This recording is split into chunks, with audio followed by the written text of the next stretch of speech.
La douleur peut vous changer, mais cela ne veut pas dire que ce doit être un mauvais changement. Prenez cette douleur et transformez-la en sagesse. Citation du Dalai Lama. Donc aujourd'hui, on va aborder un sujet qui, à première vue, peut paraître un petit peu douloureux et on va parler du froid et de l'exposition au froid, des bénéfices qu'on a à s'exposer régulièrement au froid et certains moyens qu'on peut mettre en place dans son quotidien, dans son mode de vie pour un petit peu s'exposer au froid. Alors je mettrai toujours pareil en description de cette vidéo des liens, des articles, d'autres vidéos, etc. pour un petit peu développer, expliciter, documenter cette vidéo. Donc je vous invite à comme d'habitude, à checker un petit peu les liens de la vidéo et voir un petit peu ce que j'ai pu y mettre en complément et à vous après de poursuivre éventuellement vos recherches concernant ce sujet aujourd'hui qui est le froid. Tout d'abord, les bénéfices du froid. Alors les bénéfices concernant le froid, ils sont nombreux. L'exposition au froid va avoir pour effet sur votre organisme d'être libérateur de plusieurs hormones. Voilà, on va avoir une petite cascade de libération hormonale qui vont avoir plusieurs intérêts, notamment la noradrénaline et l'endorphine qui vont avoir un petit peu des effets de régulateurs au niveau de votre mental, au niveau de votre aspect émotionnel, au niveau de l'humeur, on va dire tout simplement. Donc déjà, un premier aspect, ça va être un petit peu, ça peut vous aider dans des phénomènes un petit peu d'état dépressif où on se sent un petit peu moins bien au niveau de notre mental, au niveau de nos émotions. Voilà, le froid va avoir par l'effet libérateur hormonal, ça va être un moyen d'un petit peu de vous canaliser, de vous aider, de vous soutenir au niveau hormonal.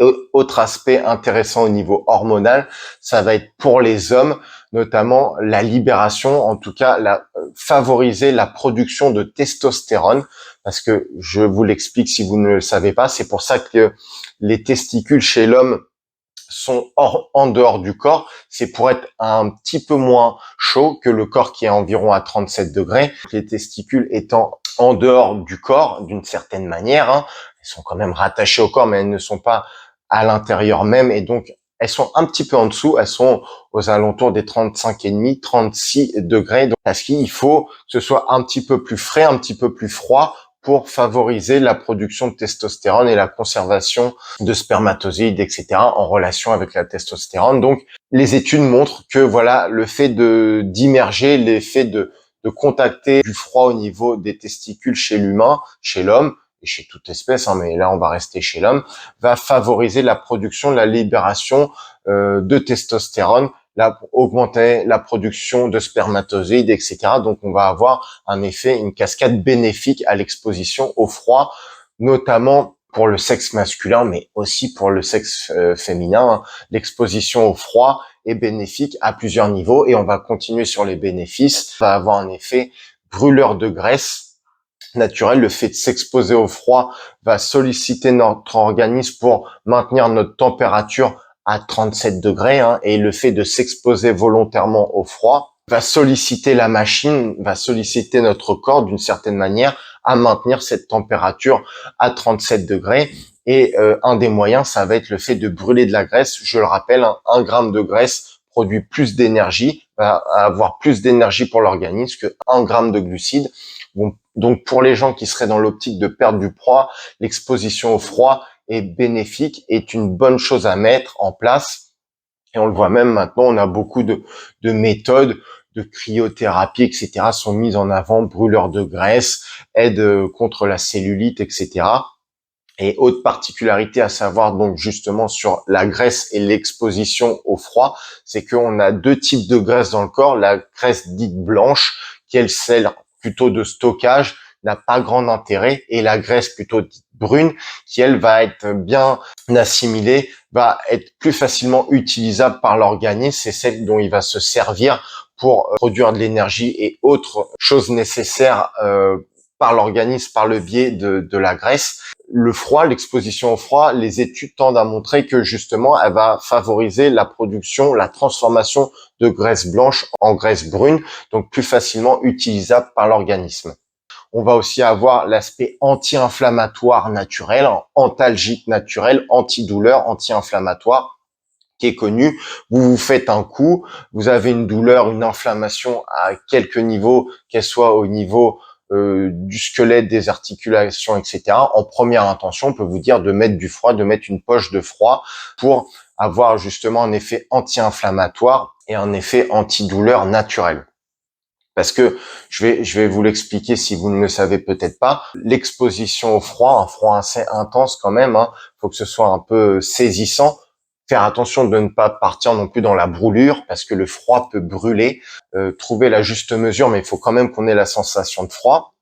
Et donc le fait d'exposer votre corps au froid ou une zone, si c'est lié à un choc, à un œdème, etc., va avoir un effet vasoconstricteur, donc va favoriser la contraction de vos vaisseaux, de vos différents vaisseaux, que ce soit vaisseaux sanguins, vaisseaux lymphatiques, vaisseaux veineux, etc., vos veines, vos artères, votre système circulatoire, en gros, va avoir pour effet de les contracter et en action réflexe par la suite, durant l'exposition au froid, donc les différents vaisseaux, l'organisme d'une certaine manière va se contracter.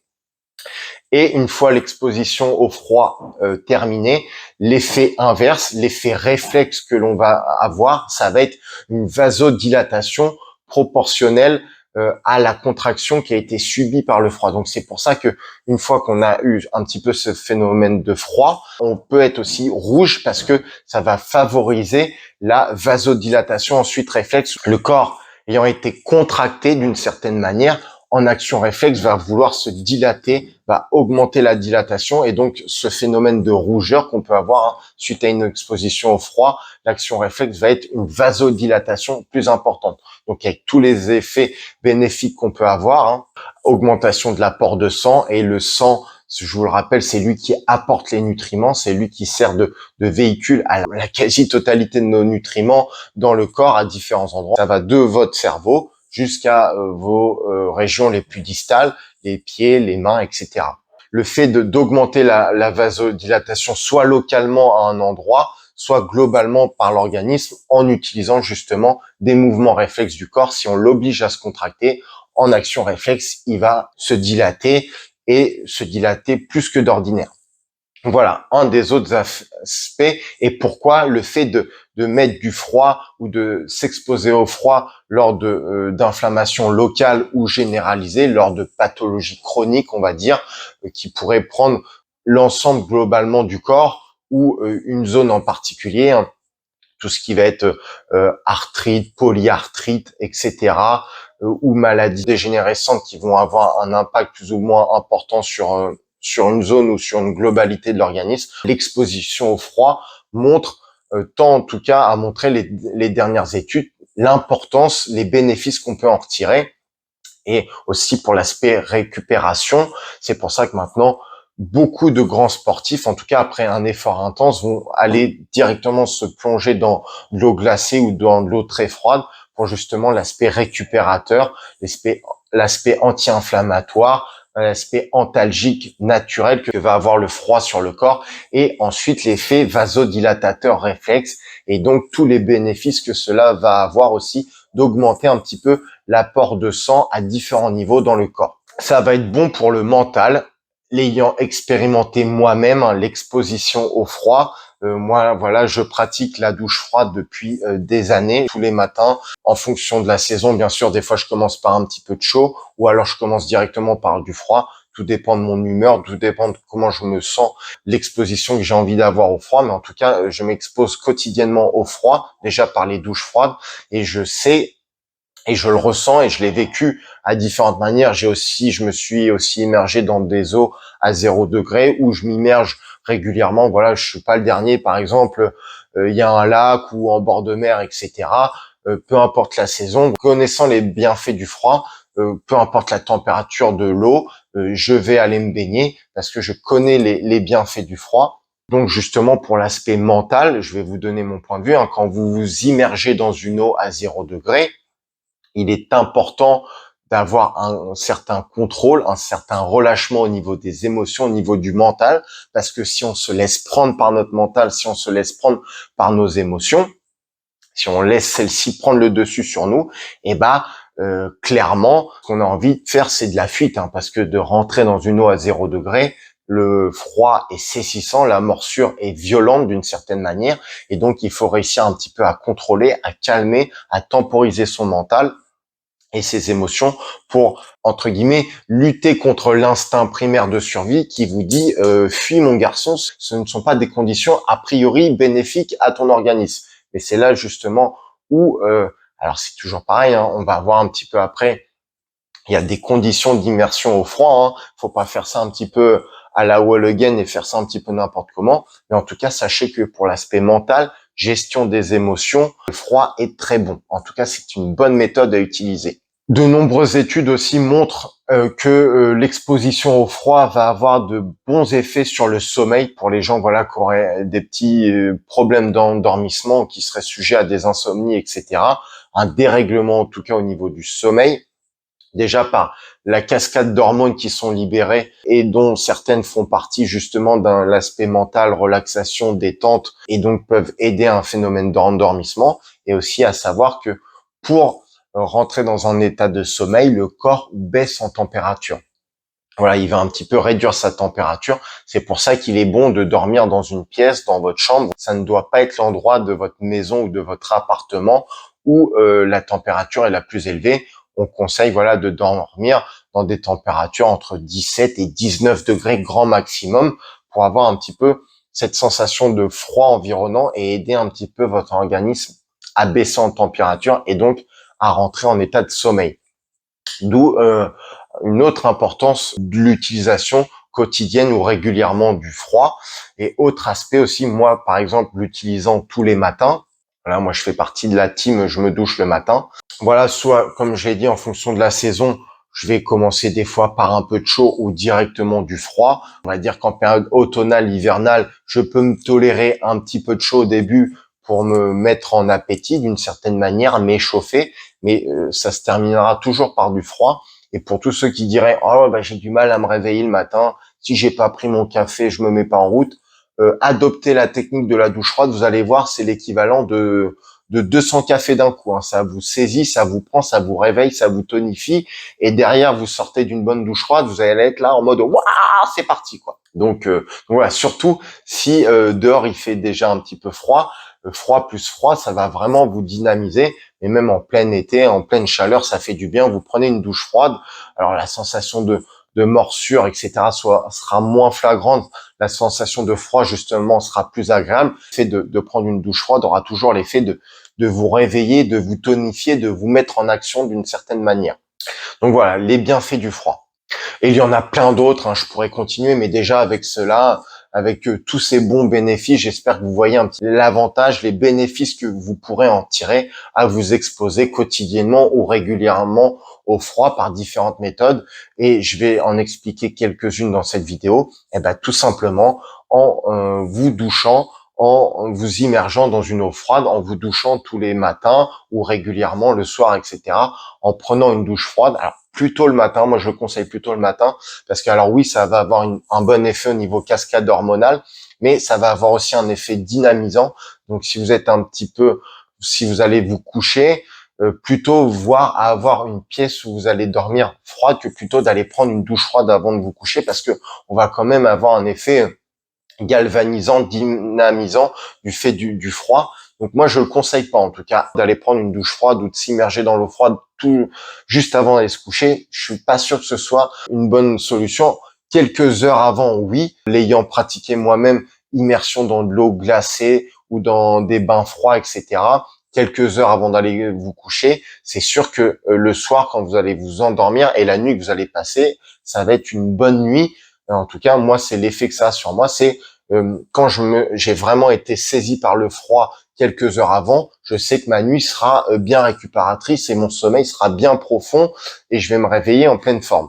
Donc en tout cas, l'exposition au froid par le biais de la douche tous les jours, vous pouvez à votre mesure, en fonction de vos capacités, c'est ça qui est comme toute chose, hein, ça peut être bénéfique, mais en fonction de votre état, en fonction de votre sensibilité, ça va être à vous d'apprendre d'une certaine manière à vous connaître, à expérimenter, en acceptant des fois de pousser le curseur peut-être un petit peu trop loin et de voir un petit peu les effets néfastes ou en tout cas moins bénéfiques qu'on peut avoir à une trop grande exposition au froid, surtout au niveau de la durée. Ça ne va pas forcément être au niveau de l'intensité, mais ça va être au niveau de la durée de celle-ci. Une intensité trop élevée sur une trop longue durée peut avoir comme tout, même de bonnes choses peuvent être un petit peu néfastes. Par exemple, si je prends en comparaison, manger des fruits, des légumes, c'est bon, mais si vous mangez, par exemple, trop de bananes, ce n'est pas bon.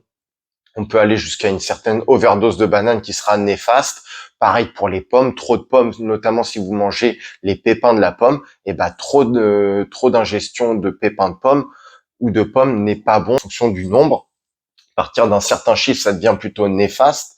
L'eau, le fait de s'hydrater, de boire, c'est bon, mais trop d'eau peut aller jusqu'à un coma hydraulique. Le fait de boire trop d'eau d'un coup, on va trop diluer notre système, on va apporter une trop grande quantité d'eau, et ce qui ne sera pas forcément bénéfique, il aura plutôt tendance à être néfaste. C'est le même principe pour l'exposition au froid et notamment aux douches froides. Y aller progressivement en fonction de votre sensibilité, en fonction de vos capacités. Vous pouvez commencer en fin de douche, par exemple, rien que vous mettre de l'eau sur vos jambes, sur vos pieds, sur vos mollets, et puis on monte progressivement sur les jambes, sur le bas du corps, sur le haut du corps, etc. L'objectif étant de pouvoir mouiller l'intégralité de son corps avec de l'eau froide, notamment quand on prend des douches, ou tout du moins jusqu'à la glotte, jusqu'au cou quand on se baigne par exemple dans de l'eau froide. Après, passer la tête sous l'eau, là ça peut être plus compliqué. Il faut vraiment être bien habitué et être conscient de beaucoup de choses dans son corps, qu'on n'aille pas jusqu'à des phénomènes d'étourdissement, etc. Donc avec la douche, on peut très bien se doucher l'entièreté du corps, même la tête, parce qu'on peut vite l'arrêter. Mais quand on s'immerge, étant dans une baignoire ou dans une eau froide, dans la mer, dans un lac, etc., déjà jusqu'au cou, jusqu'à la glotte, jusqu'à la thyroïde, ce sera très bien. Passer la tête sous l'eau, on passe encore un cap. Donc attention là, on peut passer en effet justement plus forcément très bénéfique. En tout cas, l'immersion par le fait de la douche, vous commencez à votre rythme, vous commencez en fonction de votre ressenti, en fonction de votre sensibilité, de votre tolérance naturelle au froid, mais il est bon de savoir un petit peu sortir de sa zone de confort. Et là, je vais pas vous le cacher, le froid, c'est inconfortable, mais de cet inconfort contrôlé, modulé en fonction de son cas et surtout en fonction de la intensité et de la durée. Donc justement, cette douleur, cette négativité qu'on pourrait voir un petit peu contrôlée, le but étant d'en sortir quelque chose de bénéfique. Donc on commence à son rythme. D'abord les pieds, puis les jambes, puis on remonte progressivement. Pour les gens aussi qui auraient par exemple des sensations de jambes lourdes, des petits problèmes de retour veineux au niveau des jambes, et le froid, pour rappel, cette phénomène d'exposition au froid qui va avoir pour effet de contracter et notamment vos vaisseaux sanguins, lymphatiques, veineux, etc.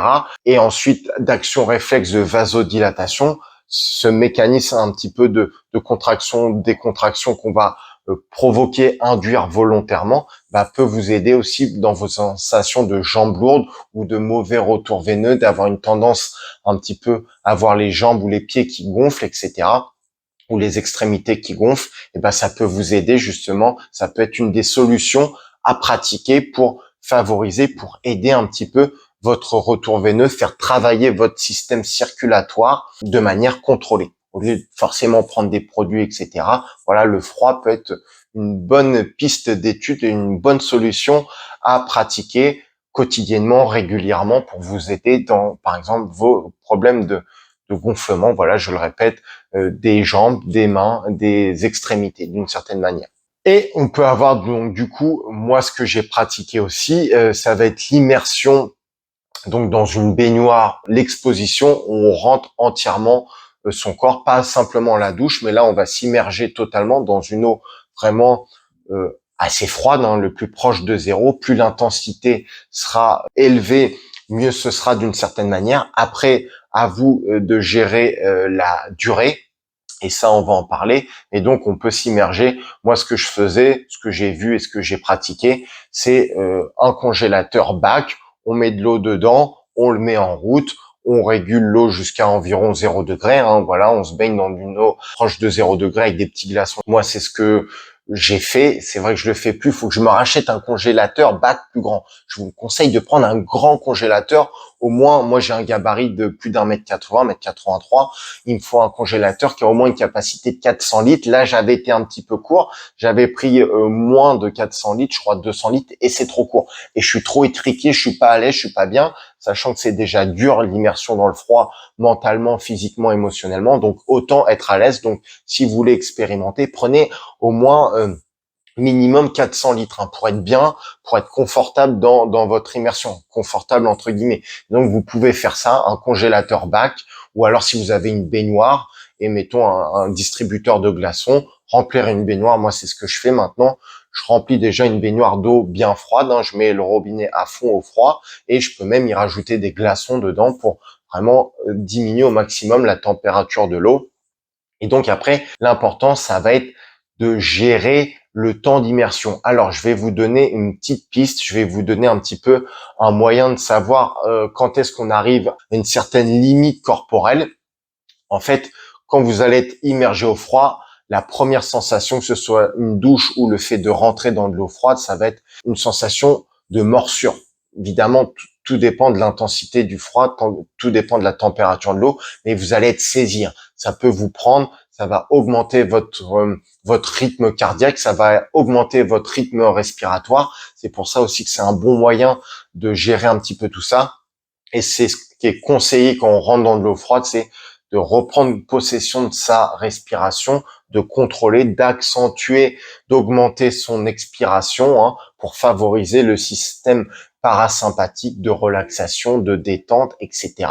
et de gestion un petit peu des émotions. À contrario, si on se laisse prendre et qu'on part un petit peu en détresse respiratoire, le fait de respirer vite comme ça, et ben là, on perd le contrôle de ses émotions, on laisse prendre l'émotionnel, le mental dessus. Et c'est là, dans ces types de cas, et je l'ai vu, ayant pratiqué des stages d'immersion par le froid, et il y a des gens qui proposent ça, notamment en France, Jean-François, Ice Mind, connu sous le nom de Ice Mind, avec qui j'ai pratiqué un stage et que je vous recommande, et qui saura vous guider, qui saura vous aider si vous voulez expérimenter, pousser un peu plus le sujet. Ça peut être une bonne solution à envisager.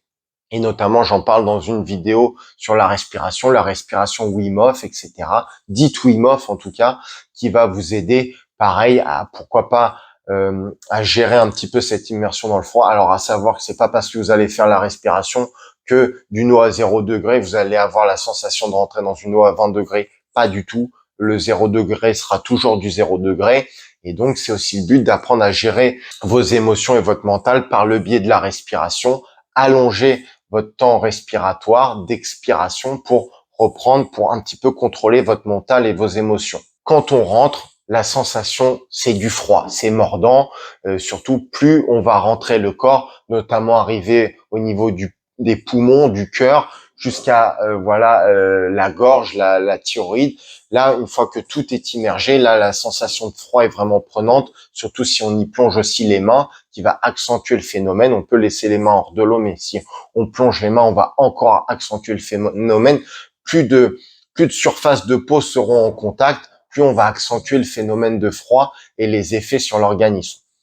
Et donc, la sensation première, c'est mordant. Ça vous prend et votre instinct de survie vous dit, sors de là. Le but étant de dire à votre corps, à votre inconscient, à votre conscient, non, non, consciemment, je décide de rester et on va apprendre à gérer, on va apprendre un petit peu à contrôler cette sensation d'inconfort. Je peux pas vous le cacher et c'est même pas le but de vous le cacher, ça va être inconfortable. Et vous allez voir des processus physiologiques justement de libération hormonale, votre corps va s'activer pour lutter, pour résister un petit peu à cette sensation de froid et va surproduire de la chaleur. Donc, vous allez sentir petit à petit, pas l'eau se réchauffer, mais cette sensation d'inconfort, de douleur va petit à petit diminuer. Vous allez vous sentir, ça va être plus facile de reprendre le contrôle, d'allonger sa respiration, de reprendre le contrôle sur ses émotions, sur son mental, etc.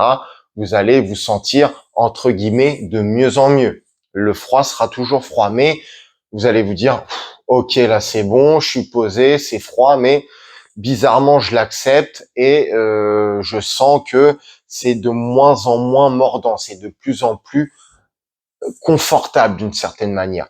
Cette période-là va durer un certain laps de temps et c'est là où il est important de rester dans son corps, de rester dans son ressenti, dans ses sensations. C'est là d'être important d'être à l'écoute et de ne pas faire n'importe quoi. Il y a un moment donné, votre corps en fonction de vos capacités énergétiques, en fonction de vos capacités physiologiques, et ça, ce sera propre à chaque individu. C'est toujours pareil, là, il n'y a pas de compétition, il n'y a pas en mode « Eh ben, j'ai fait un meilleur temps que toi, très bien, super, t'as fait un meilleur temps que moi, bravo, je t'applaudis », mais c'est pas ça l'intérêt, c'est pas du tout une compète, chacun fera le temps qu'il fera, et ce n'est pas une compétition, c'est plus une question de ressenti, et on va en chercher les bénéfices, et s'il y en a, ils ont besoin d'un temps d'exposition plus court pour en avoir les mêmes bénéfices, et ben tant mieux pour eux. Et peut-être que ce temps va augmenter au fur et à mesure. Mais une fois de plus, ce n'est pas une question de concours, ce n'est pas une compétition. Retirez-vous tout de suite ça de la tête, s'il vous plaît. Une fois l'inconfort passé, voilà, ça devient entre guillemets un peu plus confortable. En tout cas, c'est tolérable. Et à un moment donné, vous allez sentir à nouveau l'inconfort revenir de plus en plus grandissant. Vous allez pouvoir à nouveau avoir, moi ça se manifeste comme ça chez moi, je vois la chair de poule revenir et je sens que ça commence, le froid commence à me ressaisir à nouveau, ou je sens que ça commence à devenir à nouveau inconfortable, et c'est à ce moment-là qu'il faut sortir. Il faut quitter l'exposition au froid, parce que ça veut dire que d'une certaine manière, vous êtes allé au max de vos capacités physiologiques, que le corps a à surcompenser cette sensation de froid. Donc, vous êtes arrivé à vos limites, et c'est quand vous êtes arrivé à vos limites qu'il faut sortir. Ce n'est pas un concours, ce n'est pas une performance, je le rappelle, et donc c'est là où il faut sortir pour en garder justement en garder les bénéfices en mémoire d'une certaine manière. Qu'on n'ait que la notion bénéfique de cette exposition en froid et qu'on passe pas dans l'aspect délétère, parce que si vous poussez trop loin, justement, vous résistez, non, j'ai froid, ça devient à nouveau inconfortable, mais je résiste, et ben là, vous allez pousser trop loin la machine, vous allez pousser trop loin la mécanique, et c'est là où vous risquez d'une certaine manière une certaine sortie de route, et vous allez trop fatiguer votre organisme, et vous allez avoir du mal, ou tout du moins vous allez perdre en efficacité, ce qui n'est vraiment pas le but.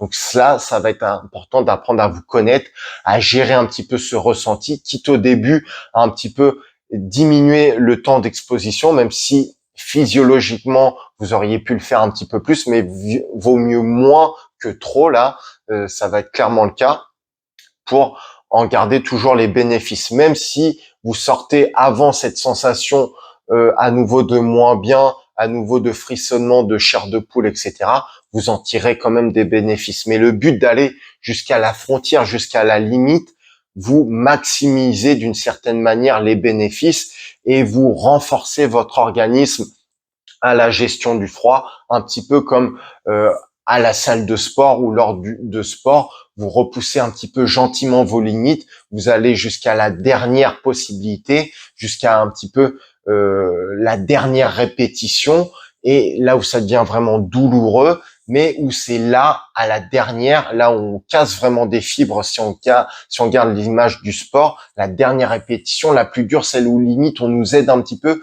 on donne tout, et c'est là où on maximise un petit peu notre effort, on casse le plus de fibres musculaires, ce qui sera bénéfique à la reconstruction, et donc on va gagner en force, ou en volume, ou en endurance, en fonction du mode de travail. Et là, ça va être un petit peu pareil avec l'exposition au froid. Ça va être de maximiser, de trouver notre limite sans forcément la dépasser très peu. En tout cas, dès qu'on sent la limite, on sort de cette exposition, et voilà. Et à chacun de trouver sa limite qui lui sera propre pour en maximiser les bénéfices. Mais comme je le répète, n'allez pas trop loin. Dès que vous le sentez, vous sortez et retirez-vous l'aspect de performance, de compétition que vous pourrez avoir en mode eh ben moi j'ai fait un meilleur temps que toi dans une eau à 0 degré, ou moi j'ai fait un meilleur temps que toi dans une eau à 5 degrés, etc. Comportement humain, mais plutôt puéril, plutôt infantile, et c'est vraiment pas l'aspect recherché. Et toujours pareil, dans l'exposition au froid, Mieux vaut une haute intensité de froid sur une durée plus courte que, on va dire, une intensité moindre, une eau un peu plus chaude, et on va maintenir un petit peu la durée. Vaut mieux faire moins de temps avec une plus haute intensité que plus de temps avec moins d'intensité. Après, à vous d'essayer. Il est bon de varier un petit peu les plaisirs aussi et d'expérimenter un petit peu à différents niveaux. Mais en tout cas, n'ayez pas peur d'une haute intensité au froid, une eau à 0 degré, hein, où vous baignez avec les glaçons. Et mettons, si vous restez déjà que 30 secondes ou 1 minute, ce sera très bien en fonction de votre ressenti, en fonction de vos capacités, etc. À vous d'apprendre à vous connaître, expérimenter cette sensation de froid, expérimenter l'exposition au froid en fonction de la saison, ce que vous pouvez faire, ce que je pratique moi par exemple quand en automne ou en hiver quand il fait un peu froid, c'est que je fais des douches dites écossaises. Donc un temps d'exposition au chaud, un temps d'exposition au froid, et puis à nouveau au chaud, et puis à nouveau au froid, et on alterne comme ça. C'est le principe dit de la douche dite écossaise. Donc, une autre méthode d'exposition au froid qui pourront peut-être rassurer certains, vous dire bon bah ok, j'ai froid, ok, mais au moins derrière hop, j'ai du chaud et je suis content. Donc cette alternance qui pourra rassurer certains au niveau du mental. Et donc après une sortie d'exposition au froid, voilà, pensez à vous agiter, à bouger votre corps, à mouvoir votre organisme qui aidera à le réchauffer ou à mettre des couches, etc. Mais à revenir le plus rapidement possible à une température de 37 degrés, un état de confort. Et si vous mettez trop de temps à vous réchauffer, peut-être que vous avez passé un temps d'exposition trop long, vous avez poussé un petit peu trop vos limites, ce qui demandera à votre corps plus d'efforts pour revenir à une sensation confortable. Donc, apprendre à vous jauger, à équilibrer, c'est toujours pareil.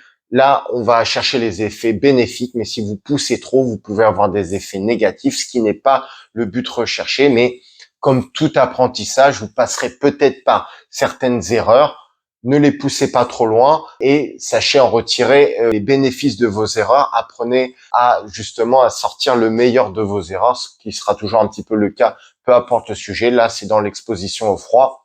Et retenez cela, chaque individu aura sa propre sensibilité, chaque individu aura sa propre résistance. Aucun concours, aucune compétition dans ce type d'exercice. Retirez-vous ça de la tête et à savoir que les hommes, pour avoir une résistance un petit peu plus élevée au froid, comparé aux femmes qui ont naturellement un tempérament un petit peu plus frileux. Ça, c'est pareil, c'est physiologique. C'est pas du tout du sexisme ou quoi que ce soit. Ce n'est pas ça. Mais il s'avère que voilà, les hommes, d'après de nombreuses études, des moyennes, sont plus résistants naturellement au froid que les femmes. C'est pareil pour le jeûne. On a une plus haute tolérance au jeûne alimentaire que les femmes. C'est une question de physiologie. C'est comme ça. Je n'y peux rien. C'est pas moi qui fais les règles de la nature. Je les subis comme pour vous. Mais j'apprends à les connaître, j'apprends à les accepter. Et il y a beaucoup de cas où les femmes seront plus performantes, plus endurantes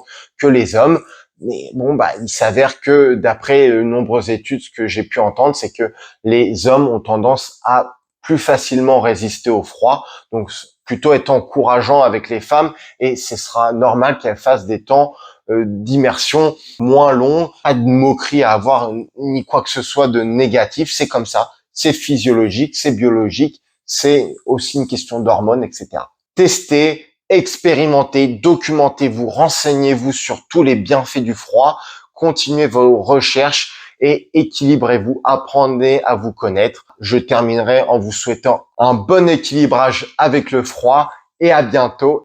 Merci pour votre écoute et comme le dit l'adage, qu'on parle de moi en bien ou qu'on parle de moi en mal, le principal c'est qu'on parle de moi. Donc n'hésitez pas à partager, à liker, à commenter, à interagir avec cette vidéo. Et pour les plus téméraires, vous pouvez aller faire un petit tour sur le Tipeee. Dans tous les cas, je vous dis à bientôt pour de nouvelles vidéos. Prenez soin de vous. Ciao, ciao.